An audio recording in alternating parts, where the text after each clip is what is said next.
मैं देवों के देव महादेव के चरणों में प्रणाम करती हूँ। मैं गौरी पार्वती मैया भवानी के चरणों में प्रणाम करती हूँ। मैं कार्तिक गणेश दोनों भैया के चरणों में प्रणाम करती हूँ। मैं सभी देवी दुर्गा के चरणों में प्रणाम करती हूँ। साहेब हलेंदर के चरणों में प्रणाम करती हूँ। सभी गुरु भाई बहन के चरणों में प्रणाम करती हूँ और महादेव से ही दया मांगती हूँ कि हे महादेव, आप सब पर दया कीजिए, आप पल पल दया कीजिए। हे महादेव, गुरु भाई बहनों, आज आप लोग में एक राजकुमारी की भक्ति की सुचर्चा कथा सुनाती हूँ।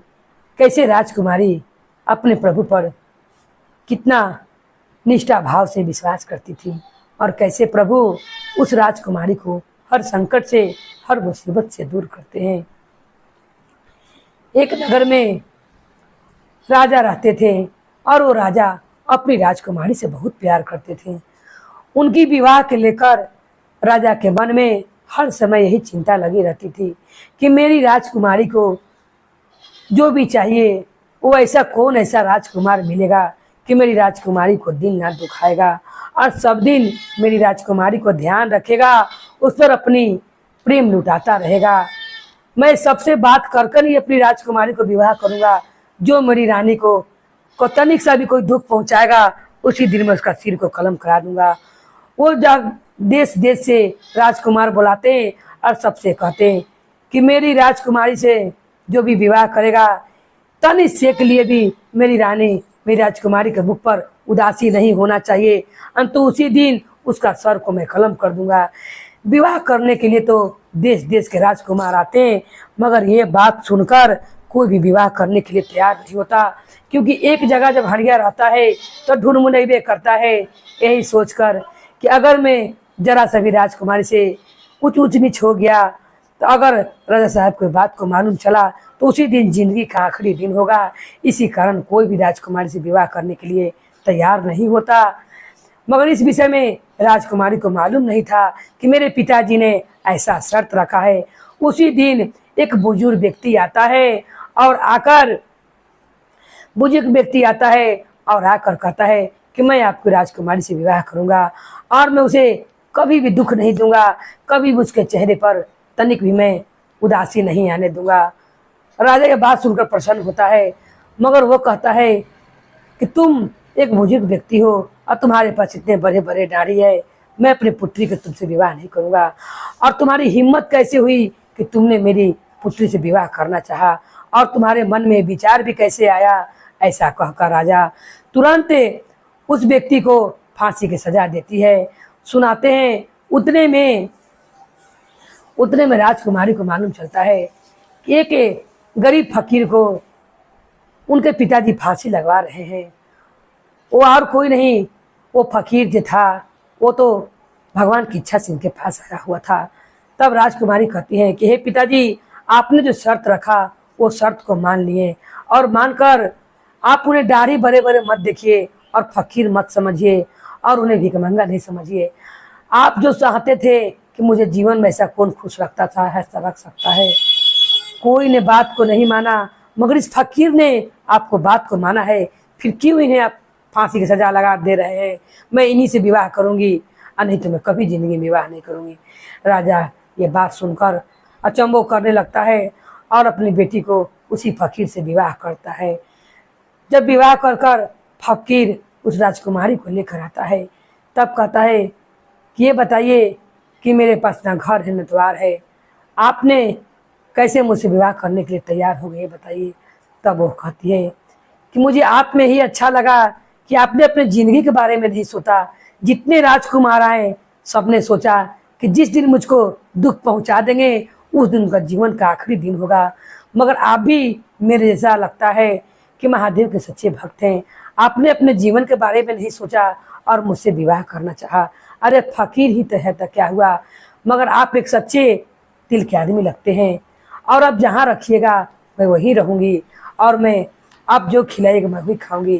तो वो फकीर कहता है कि मेरे पास कुछ भी नहीं है, मैं मांग चांद कर लाऊंगा, वही आपको खाने पड़ेगा। तब वो कहती हैं कि जैसी आपकी इच्छा मैं वही करूँगी, जो आप लाइएगा मैं वही खाऊंगी। तब राजा ढेर सारा धन देकर अपने मंत्री को भेजता है कि मेरी बेटी को दुख ना हो। बेटी कहती है कि मुझे धन नहीं चाहिए, मेरा पति जो मुझे खिलाएगा मैं वही खाऊंगी और मैं जहाँ पर रखेंगे मैं वही रहूंगी। पिताजी से कह देना मेरा चिंता आप छोड़ दे, मेरा सारा भार मेरे पति उठाएंगे, जिनके घर में रह रही हूँ वही जानेंगे मैं क्या खाऊंगी और क्या पीऊंगी। मेरे लिए भगवान ही से भोजन आएगा, मेरे लिए मेरा महादेव भोजन भेजेंगे। ये बात सारा उसका पति सुनते रहता है कि वो कह रही है कि मेरे लिए महादेव भोजन भेजेंगे, एक दिन महादेव 56 प्रकार के भोजन भेजेंगे और मैं हमारे पति दोनों प्राणी बैठ कर खाएंगे। और पिता का धन देव सारा लौटा देती है। ये बात सारा फकीर देखते रहता है वो, और वो फकीर कहता है कि आप चाहती तो धन को रख भी सकती थी, मगर आपने मेरे मान सम्मान के लिए धन को नहीं रखा और आपने सोचा कि विवाह के बाद मैं अपने पति को बेइज्जती ना कराऊं और जो मेरे पति लाकर खिलाएंगे मैं वही खाऊंगी। और आपने जो ये बात कहा है कि मेरे महादेव 56 प्रकार के भोजन भेजेंगे, तब वो कहते हैं रात को जब उनकी पत्नी सो जाती है राजकुमारी, तब वो कहते हैं फकीर कि हे महादेव, बड़ी विश्वास से मेरी पत्नी ने आप पर निष्ठा भाव से कहा है कि महादेव एक दिन मेरे लिए 56 प्रकार के भोजन भेजेंगे, तो आप ऐसा कीजिए कि मेरी पत्नी के लिए भोजन ऊपर से भेजिए। जैसी ऐसा कहते हैं महादेव की कृपा से थाल सजा हुआ आकाश से नीचे उतरने लगता है और वो थाल आकर उस फकीर के हाथ में गिरता है। फकीर उस थाल को पाकर बड़ी प्रसन्न होता है और अपनी पत्नी के सामने ले जाकर रखता है। पत्नी कहती है हे स्वामी, आप इतने सुंदर भोजन कहाँ से लाएं? तब वो कहते हैं कि तुम्ही ने अभी कहा था कि मेरे लिए और मेरे पति के लिए महादेव भोजन भेजेंगे, और देखो प्रभु ने स्वयं को भोजन भेजा है। ये ऊपर से खाना आया है। ये सारा नज़ारा राजा का मंत्री देखते रहता है। वो देख कर अचंभो करता है कि ऊपर से खाना आ रहा है, और वो जाकर राजा से कहता है कि हे राजा साहेब, वो फकीर कोई अच्छा आदमी नहीं, वो जादूगर है। वो अपना आपको बेटी को मार को खा जाएगा, आपको बेटी को कब्जा में कर लेगा। वो जादू से खाना मंगाता है। मैंने देखा है थाल में सजा हुआ खाना ऊपर से आ रहा था और आकर आपको बेटी या दामाद दोनों खा रहे थे। राजा ये सुनकर बेचैन हो जाता है कि मेरी बेटी के जीवन अब खतरे में है। राजा एक तंत्री के पास जाता है और वो तंत्री इसे जादू करना राजा को सिखाता है। कहता है राजा कि पहले मैं उसे फकीर को मारना चाहता हूँ जो मेरी बेटी से विवाह किया है, क्योंकि वो मेरी बेटी को मार डालेगा।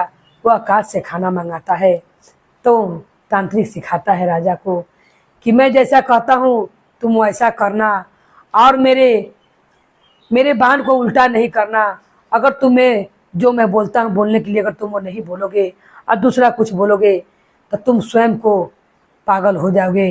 राजा कहता है कि ठीक है, और वो जादू करने के लिए राजकुमारी के पास आता है। फिर आकर छुप कर देखता है। फिर रात होती है और फिर ये फकीर कहता है कि हे महादेव, मेरी पत्नी के लिए थाल से भरा हुआ भोजन भेजिए। और प्रभु के आकाश से भोजन उतरने लगता है। जब भोजन उतरता है, ये भोजन दोनों पति पत्नी खात करते हैं। ये देखकर राजा सोचता है कि अब क्यों ना मैं जो तांत्रिक सिखाया था वैसा मैं कर लूँ। तांत्रिक ने कहा था कि बाएं हाथ का धूल उस पर फेंकना और दाहिने हाथ का धूल अपने ऊपर फेंकना, तब वो तुरंत वहीं पर पागल हो जाएगा वो फकीर, अब पागल होकर तुम्हारी बेटी को छोड़ देगा, तब तुम अपनी बेटी को लेकर चले आना। उतने में राजा क्या करता है कि वो भुला जाता है, दाहिने हाथ का धूल अपने ऊपर फेंक लेता है और बाएं हाथ का धूल अपने दामाद पर फेंक देता है। और तो बोल ही रहता है तांत्रिक कि तुम दाहिने हाथ का धूल दामाद पर फेंकना और बाहिने हाथ का जो धूल है अपने ऊपर फेंकना। अब राजा स्वयं को पागल ऐसा करने लगता है। तब मंत्री आता है और आकर राजकुमारी को सारा हाल बताता है और कहता है कि राजकुमारी, आपके पिताजी पागल हो गए हैं।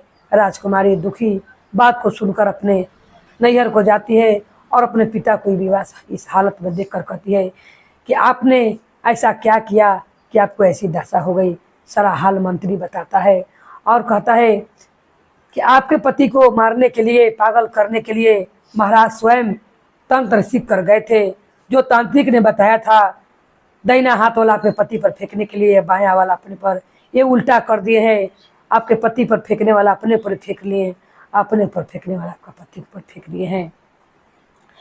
तब वो कहती है राजकुमारी कि हे स्वामी, आप इस महादेव से कहकर मेरे लिए भोजन मंगाते हैं, उन्हीं से प्रार्थना कर कर मेरे पिताजी को ठीक करा दीजिए।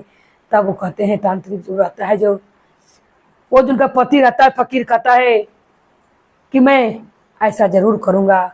और वो महादेव को लगे प्रार्थना करते हैं और कहते हैं कि हे प्रभु, इनके मेरी पत्नी को जो पति, मेरे पत्नी जो मुझसे अपना पति मानकर, मुझे इतना फकीर रहते हुए मुझे पति मानकर मेरे संग हर दुख सुख में साथ रही, कभी अपना पति के मुझे कभी मुझसे शिकायत नहीं की और कभी भी अपने पिता के धन पर लोभ ना की, राजकुमारी होते हुए भी गरीबी की जिंदगी बिताया है। हे प्रभु, आप इनको पिता को अच्छा कर दीजिए। और अब बहुत हो चुका, आपने अपने भक्त के लिए जो मुझे भेजा था, मुझे फिर से वैसा ही कर दीजिए। वो फकीर जो रहता है, वो महादेव का भेजा हुआ एक शिष्य रहता है, जो अपने राजकुमारी के लिए इस धरती पर आया रहता है। वो खूब सुंदर एक राजकुमार बन जाता है। ये देखकर राजकुमारी खुशी से फुलाती नहीं है और कहती है कि मेरे लिए मेरे महादेव ने इतना अच्छा सोच कर रखा था, क्योंकि प्रभु ने परीक्षा लेने के लिए अपने भक्त को भेजा था कि देखता हूँ कि ये लड़की, ये राजकुमारी अपने पिता के कहा करती है कि अपना दिमाग से चलती है। मगर राजकुमारी ने तो अपने पिता को बात को छोड़कर और जो अपने जीवन के बारे में नहीं सोचा कि मेरा आज आखिरी दिन होगा, क्योंकि उनका पिता को ही शर्त था कि जिस दिन मेरे पुत्री के कोई भी दिल को दुखाएगा उसका जिंदगी को दिन आखिरी दिन होगा, जिस कारण राजकुमारी का विवाह हो नहीं रहा था। मगर इसे फकीर ने तो शर्त मान लिया था और राजकुमारी ने ही देखकर उनसे विवाह किया था। खूब सुंदर राजकुमार बन जाते हैं और जब उनका पिता ठीक हो जाते हैं, शर्म सुनकर आँख झुक जाती है और वो कहते हैं, पुत्री मुझे क्षमा कर दो, मैंने तुम्हारा पति को मारना चाहा, पागल करना चाहा, तुमसे दूर करना चाहा, मगर हम लोग से भी बेसी, मुझसे भी बेसी तुम्हारे लिए तुम्हारे महादेव ने सोच कर रखा था और तुम्हारे लिए इतना अच्छा सुंदर जीवन साथी चुना था। और भगवान को धन्यवाद करते हुए वो राजकुमार सगे राजकुमारी खूब बढ़िया महल में रहने लगती है। प्रभु कृपा से वो फकीर जो राजकुमार बनता है कहता है कि मैं भी आपका परीक्षा ले रहा था, ये मेरा घर द्वार नहीं, मेरा घर यहाँ से हटकर है, और अपने नगर को ले जाता है और राजकुमारी को रानी बना कर रखने लगता है। तो कहा जाता है कि जिंदगी में अगर संतोष हो और अच्छे लोग निर्णय लेते हैं तो उनका फल भी अच्छा ही मिलता है। इसीलिए कोई भी फैसला लेने से पहले गुरु भाई बहन लोग 10 साल सोचना चाहिए, चाहे माता पिता को हो चाहे अपना हो। अच्छे निर्णय और अच्छे फैसले के अच्छे ही फल मिलते हैं, बुरे सोच और बुरे कर्म का बुरा ही फल मिलता है और अच्छे सोच अच्छे कर्म का अच्छा ही फल मिलता है। जिस तरह राजकुमारी को अच्छा फल मिला उनका अच्छा सोच का, तो जिस तरह महादेव ने राजकुमारी पर इतना कृपा किया, उनका जीवन को संवार दिया, उसी तरह सब भक्त को जीवन को संवार दे और सब दुख सुन के दूर रखे। बोली हर महादेव की जय, गौरी पार्वती मैया भवानी की जय, भैरव भैया की जय, हर हर महादेव की जय।